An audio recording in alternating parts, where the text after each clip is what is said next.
In this video, we will be looking at how to answer a question on the theme of cruelty. This is also very relevant to a question on suffering. You just have to change the wording a little bit because any instance where you see cruelty in the novella, then of course you're going to see someone suffering at the hands of that cruelty.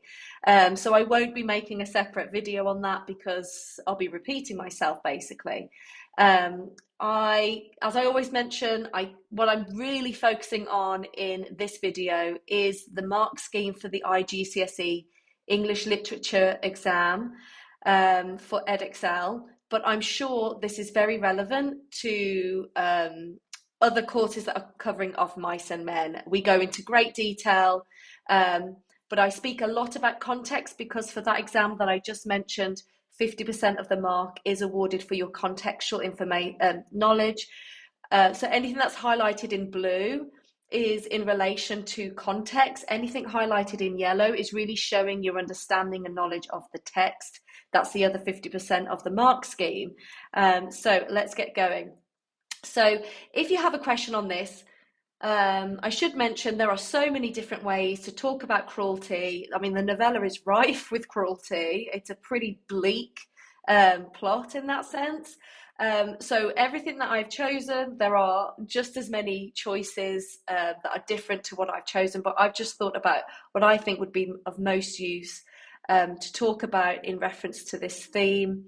And I would start with the setting. I think it is established right at the beginning of the novella that things feel bleak, and there's just this sense of hopelessness very early on, at least from chapter 2 when we learn of the bunkhouse. But in chapter 1, we hear about this beautiful, idyllic setting that is the Salinas River.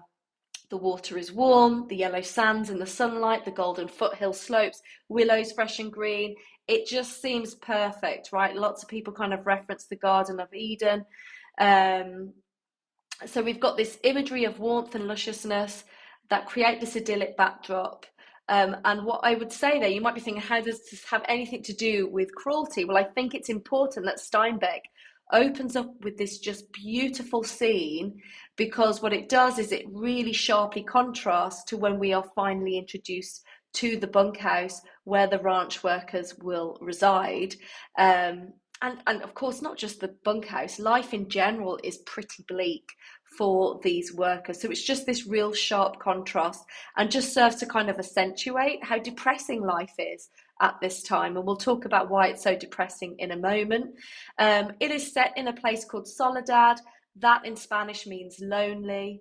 And so, of course, we've been introduced at the beginning of the novella to just this cruel setting, right? It's a lonely place to be. It's a lonely time to live in 1930s America. And then we are introduced to the bunkhouse. There's lots of descriptions of the bunkhouse I could have chosen, but I chose this one because I think it really links to this sense of hopelessness. Although there was evening brightness showing through the windows of the bunkhouse, inside it was dusk. So there's a lack of light. So that helps create a dreary atmosphere and symbolises the hopelessness of the worker situation. Linking that to cruelty, that lack of light is symbolic of kind of the lack of light we see in human interactions, right? Many human interactions in this novella. Most of it is pretty bleak. We have those snippets of light right through George and Lenny and occasionally through other characters. But overall, there's just this sense of bleakness. And so I would say the setting is just this backdrop, this hostile environment. And why is that? Well, here you want to be bringing in your contextual knowledge. So during this time, we have the Great Depression and the Dust Bowl. So kind of like economic and ecological disasters happening all at once. And what does that create? It creates great poverty. So high unemployment made employees, such as the ranch workers, extremely vulnerable as they could be easily replaced. So Steinbeck saw the American dream as an illusion. If you've looked at my other videos, you'll know that kind of that idyllic backdrop of the Salinas River is kind of representative of this American dream, this image of perfection that you can achieve if you work hard. And Steinbeck is basically trying to say that's just an illusion, that's not real. Okay, the idea that one's life, liberty, and pursuit of happiness lies in an individual's hands was laughable at a time of extreme poverty and ecological disaster. And we're going to kind of see that now play out. Now, this might seem a bit weird that I move on straight away to Carlson, but the reason why I do is because I think he seems to be quite a simple character. Okay, he seems to be quite one-dimensional, and many would argue that he is kind of almost like cruelty personified. And you can see that he doesn't speak that often, but when he does, he's so detached and so cruel in his interaction. So, we see him basically promoting this idea that Candy's old sheepdog should be killed and replaced by a new puppy. Why don't you get Candy to shoot his old dog and give him one of the pups to raise up? Look at how blunt he is. He's speaking in front of Candy, who loves this dog. This is his companion, his only companion. Okay, this dog means something to Candy, and he's so blunt and just coarse with what he says.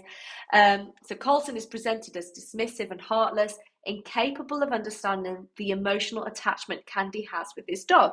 Now, you might argue many people might feel like that. They might not be able to understand that attachment with another animal. They've never experienced that. But then look at the end of the novella, right? George has just killed Lenny. Sorry for the spoiler, but you should have known that by now before watching my video. And he doesn't understand why he's upset. So Slim's upset for George. He's tapping it, holding him, saying, you had to do it. I swear you had to do it. It's okay. And Carlson just doesn't get why they're so upset. And he says, now what the hell you suppose is eating them two guys? Why are they so upset? So his inability to appreciate the emotional connection between Candy and his dog, like I said, is one thing. But not to be able to comprehend the sadness of George and Slim over the death of Lenny is actually quite terrifying. It reveals that he is completely emotionally detached to others, and he has a disregard for human life. He does not see the tragedy in this moment. So there's a lot to think about in terms of context here. What is Steinbeck trying to suggest? Okay, and I don't have answers to this, and I think actually the best essays do not have answers to this, but explore what those answers could be. So one must consider whether Steinbeck is suggesting that it is in our very nature to be cruel, or if it is the world in which we live that has bred this savagery. So when we look at Carlson, is he just a product of the world he lives in, which is this really cruel place at the moment, okay? Or is he representative of human nature? Deep down, are we just innately cruel? So in such desperate times of the 1930s, people could only afford to focus on one thing, to survive, right? To be able to form these friendships and actually show compassion is a privilege. If you are struggling in life, and I mean really struggling, looking for the next meal, do you really have time to care for another human being? And in Carlson, the argument would be no, you don't. You can't afford that kind of privilege. So is it the world in which Carlson lives that has made him so callous, or is it in his very nature? His dismissiveness of the old sheepdog mirrors the way the weakest were viewed in society at the time. Just like the old sheepdog will be replaced by a younger pup, the likes of Candy will soon be replaced by someone younger, fitter, and stronger. And I would argue that Steinbeck is really trying to say something about industrial capitalism. He was not a fan of industrial capitalism. He felt like it was kind of ruining human society. And the reason why is, one of the reasons why is because it supported this social Darwinism, and that's the belief in survival of the fittest, the idea that certain people become powerful in society because they are innately better. And that really was used to justify imperialism, racism, eugenics, social inequality, various times in history, not just the 1930s, but we saw it rise in popularity in the 1930s. And, to have this backdrop, this belief that's kind of informing the government of the time, and that obviously trickles down to society, leaves no room for compassion for the likes of Candy, but not just Candy, those that are weakest that we'll look at later, women, black people, mentally ill, they would just be seen as, unfortunately they struggle, but that's just the natural order of things. It'd be a very dismissive way of looking at those people, and people would, and social Darwinism, if you like, leaves no room for compassion for them. Now we move on to the cruelty of the landowners. Again, I'm starting with more simplistic presentations of cruelty, and we get to ones that are a bit more complicated towards the end of the essay to show kind of a development of thought. So here we have the boss and his son Curly. So one of the first things we hear about the boss is how he mistreats crooks. He give the stable book hell. And I think that just creates kind of a pathetic image of his power, because who does he choose to give hell to? Only the weakest member of society, because we'll talk about this later, but this is an extremely racist society. And so crooks would be considered at that time kind of the bottom of the social hierarchy. So it almost seems pathetic that the most powerful man on the ranch is picking on the weakest. So it kind of encourages us to have a lack of respect for the boss. When the boss meets George and Lenny, there's great confusion, or maybe not confusion even, just distrust of their friendship. He doesn't get it. Like, what's going on here? Tell me what's really happening. This can't really be a friendship. So the way the boss treats George with suspicion based on his friendship with Lenny is very telling about his character. He thinks it's impossible for this friendship to be genuine and for George's intentions to be pure. So what does that tell us? Could Steinbeck be highlighting how the sheer cruelty in the boss makes it impossible for him to recognise the good in others? Does he think it's impossible for others to be good because he doesn't have any of those traits inside himself, that he finds it impossible to think that someone else could be a moral person, that being George? George is a moral character. So he's just treats him with great suspicion, which I think is telling. That tells me that he does not have the privilege of experiencing a genuine relationship. So the other side of that is he also a victim of this time where he doesn't understand friendship? That's really sad. Kind of puts him in line with Carlson, who we spoke about earlier. And then looking at Curly, there are so many quotes I could have chosen for Curly, but I chose to focus on his aggression and his violence towards Lenny. Again, one of the weakest members on the ranch. So again, just that example of, it just seems pathetic to me that these strong, powerful men are choosing the weakest members of society to pick on. And we'll come to in a minute if that really shows actually a level of insecurity in them. So Curly's assault on Lenny's incredibly aggressive. Look at those words: slash, smash, slugging, swinging. And it's emphasized even more because Lenny initially doesn't respond to him. So this not only makes us pity Lenny, but it reinforces our hatred for Curly, a man in a privileged position exploiting the weak. And then lastly, we come to this idea that they both wear high-heeled boots. That choice of footwear. Now, you could just say, this was common for someone who's riding a horse to wear high-heeled boots, right? Cowboy boots. So you could, of course, just look at it literally as that's just what they're wearing. But I think also Steinbeck did that to symbolize their superiority. But it does suggest that their power is superficial. They have to wear those high-heeled boots to almost prove that they are superior, to kind of literally make them higher than people around them. So again, we have to ask ourselves, is their cruelty just born, is it innate, or is it born out of insecurity? Look at who they pick on. They pick on the weakest people to be mean to. So unlike Slim, who is a natural leader and does not need to resort to aggression to earn the respect of the workers, the boss and Curly's power seems more contrived. What do I mean by that? I mean, they've had to create their power. They've had to make it obvious to others by picking on the weakest members, by wearing high-heeled boots, okay? They don't naturally kind of exude the power that we see in Slim. So is that why they're cruel? It's the only way that they can feel a sense of power. The boss and Curly represent the landowners of the 1930s, who Steinbeck viewed as exploitative of itinerant workers. So remember, Steinbeck doesn't just create characters for the sake of it. They all represent someone in American society at that time. So with unemployment rates reaching record high, and again, that's, you link that to Great Depression and the Dust Bowl, employers felt no need to treat their workers with dignity and kindness because they could so easily replace them. In the 1930s, farmers were cutting wages, causing workers to live in camps that resembled city dumps. Workers' demonstrations were crushed with brutality. And Steinbeck kind of saw all of this because he was in California during this time. And he felt that large-scale corporate farm interest was dominating and ruining agricultural life. And that explains why he creates a character like Slim, who's the archetypal cowboy, who's so kind and so moral, because he creates a contrast, right? He's so likable in contrast to the spoilt son of a landowner, that being Curly, of course, who just seems so cruel and pathetic.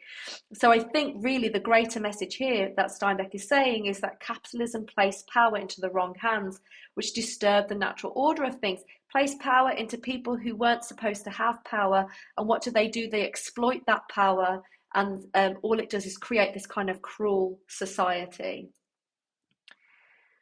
And then what happens, right? If those people at the top are not responsible with the power they have and they create this cruel world, it breeds cruelty. And we see this amongst the weakest. Now, you might think those that are the weakest in society, that are at the hands of this cruelty, it might encourage them to be more compassionate to others.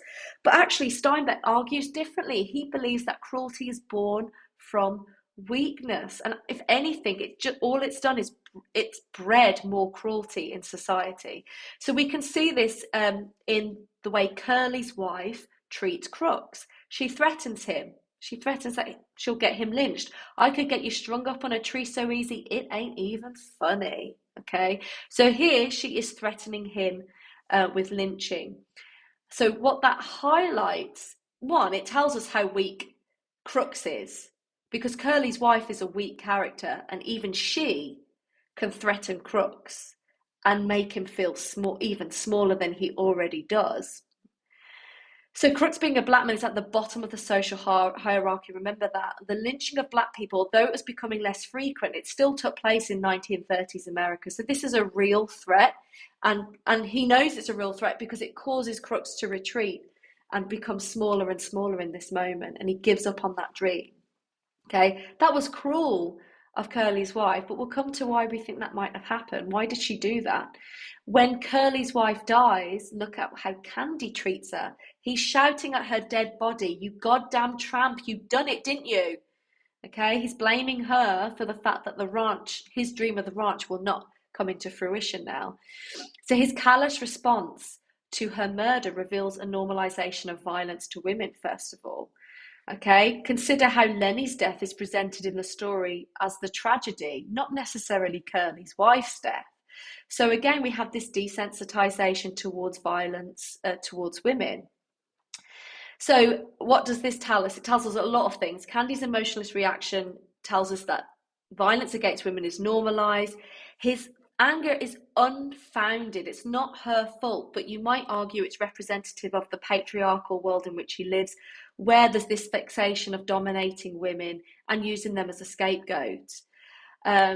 It's interesting that he takes out his frustrations on Curly's wife when she's dead. It's quite, again, a pathetic image. We already saw this pathetic image of the boss and of Curly picking on the weakest members of society.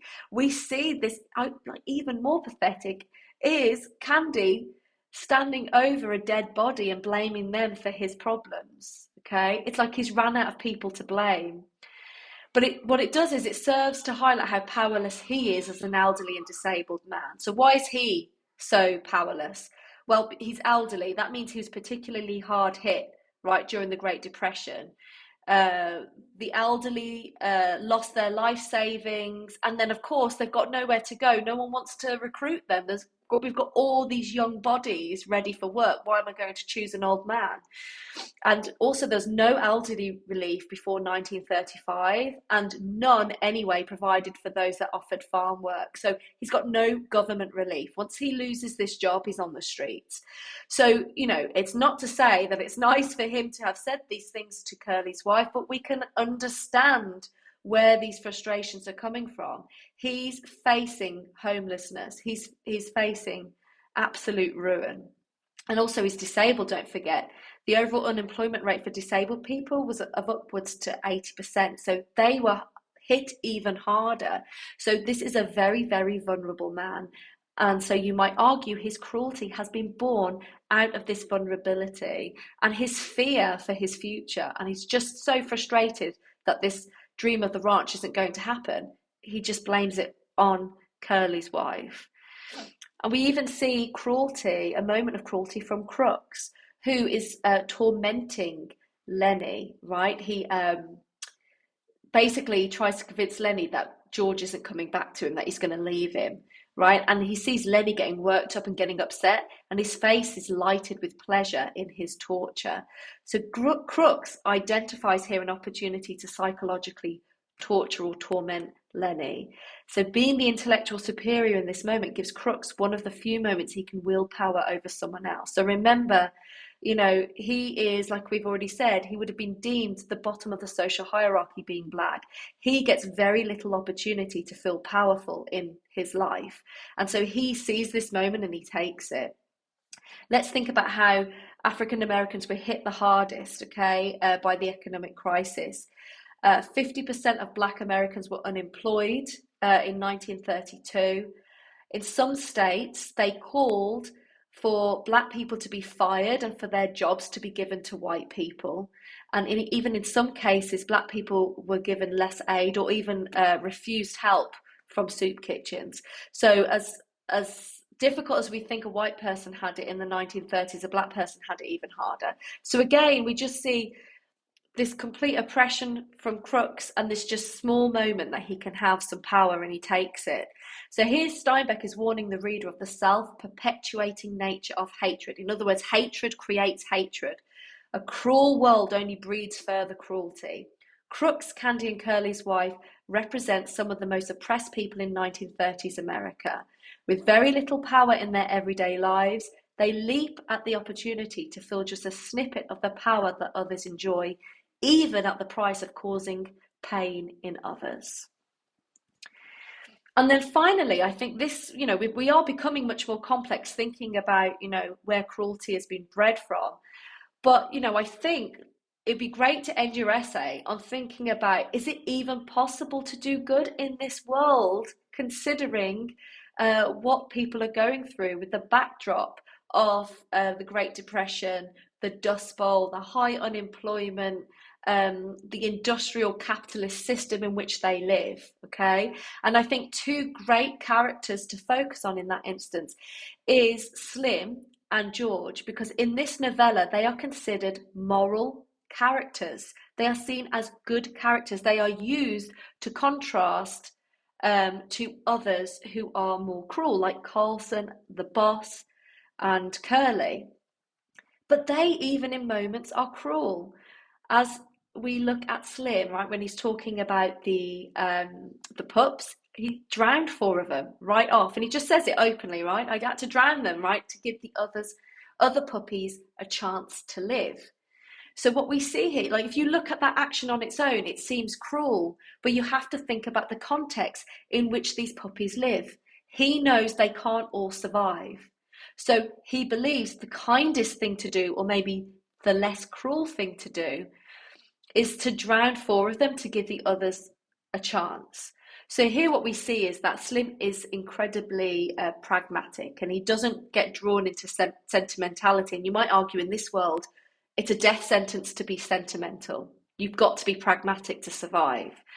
And so his pragmatic mind justifies what seems to be violent behaviour, but really what he's doing here is a form of utilitarianism. I've spelt it incorrectly there. The I and the L should be the other way around. This way, he seems to be ruled by a policy of the greater good, right? Thinking about, you know, overall, his intentions are good. He wants to help the other puppies survive. The nonchalant way he speaks of his actions is a good reminder of the brutal world in which Slim lives, right? So it's always important to take people's actions within the context of when it happened. If you take that away from its context, it just seems cruel. But when you look at the context in the world in which he lives, they will not survive. So it's either let them all live and they all die eventually, or drown 4 of them and secure the future of the other puppies. Now, I've put a few quotes here that relate to the killing of the sheepdog. And the reason why is because Steinbeck, what he's trying to do is set up an understanding of George's actions at the end when he kills Lenny. Again, if you take that action on its own and think that George killed his friend Lenny, it sounds evil. All right, and we could easily come to the conclusion that George is cruel. But we have to think about the context in which they live and the context of the moment in which they're in. So first of all, we have this idea of euthanasia being introduced by Steinbeck in chapter 3 when we see the dog being shot. And Candy regrets not shooting the dog himself. He realizes, you know what, it was the right thing to do. That dog was in pain. His life needed to come to an end, but I should have done the brave thing, and it should have been at my hands because I love him, and it would have come from a place from love. And it's so, that quote is so important because it tells us how Steinbeck feels about George and his actions later, that his killing of Lenny was a form of euthanasia. It was a mercy killing. It came out of love, not out of cruelty, even though the action seems cruel. Slim has been very clearly established as a moral character throughout the novella. So it's really important when George kills Lenny that he hears from Slim, you had her, I swear you had her. So he has the support of Slim. And he's the moral authority. And therefore, it tells the reader as well, right? That no, what George did was the right thing to do. It's uncomfortable and it seems cruel, but it was the right thing to do. And then, of course, we contrast that to Carlson, who we already spoke about. Now, what the hell are you supposed to eating them? And it just creates a contrast where George and Slim, who are so upset, it makes them seem human again, which is really important because George has just killed a man. And that seems so inhumane. But his response to that, the fact that he seems so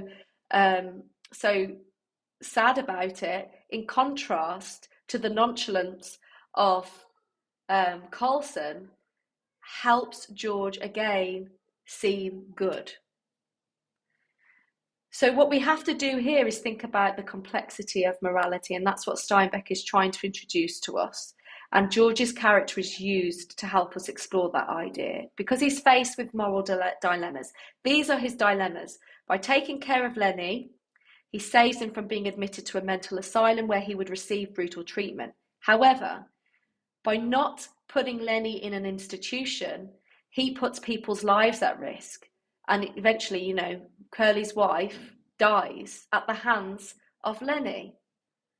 So what was the right thing to do? Look at the second bullet point. He has a clear sense of justice when he orders Lenny to beat up Curly, yet this threatens their jobs. So again, we just get this idea of like, what is the right thing to do? And at the end, if he lets Lenny live, he'll face a brutal attack from Curly. And if he survives that, he'll be admitted to an asylum. So what was the right thing to do? Let him live and face that attack and eventually end up in an institution and be tied up and heavily tranquilized and receive electric shock therapy and lobotomies or whatever, treated like an animal in a cage. So the point, I guess, of this is to pose this question: what is the least cruel thing that George could have done? Was it to shoot Lenny? Are there any options open to George that would not in some way seem cruel? And I think Steinbeck wants the answer to be no. There's nothing George could have done that in some way would not be seen as cruel. And it raises that question again. What world, what society have we created as human beings where we don't have the option to be good? George does not have the option to do good here. He feels he has no option but to kill. Okay, and that's where this society has come. If we are good, if we are kind, someone gets hurt. Curly's wife got hurt. Lenny ends up getting hurt. Okay, and so I think if you really want to get those high marks, you want to be bringing your argument to looking at what cruelty is, because here we're seeing cruel actions, but in the context of the times, they are actually examples of kindness and mercy. So what could be the overall message? I think what you want to do with talking about cruelty is talk about social Darwinism, something that Steinbeck really disagreed with. He felt like it justified prejudice and it failed to protect the most vulnerable in society. I think this whole novella is really a commentary on how flawed the social and economic system of the 1930s was. Here we're talking about industrial capitalism, something Steinbeck heavily criticised.